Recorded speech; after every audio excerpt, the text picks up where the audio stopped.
বিপিএলে চট্টগ্রাম পর্বের শেষ ম্যাচে খুলনা টাইগার্সের বিপক্ষে টস জিতে ব্যাট করছে Sylhet strikers.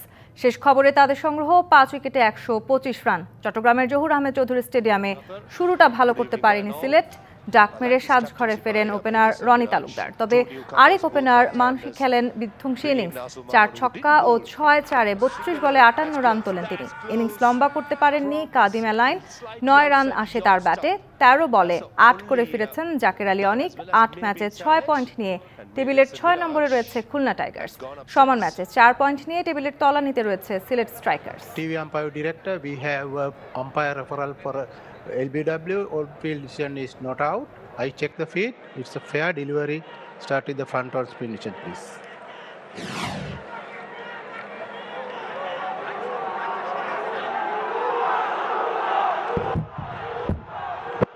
Ball very close to the bat and the glove. I need ultra edge to confirm.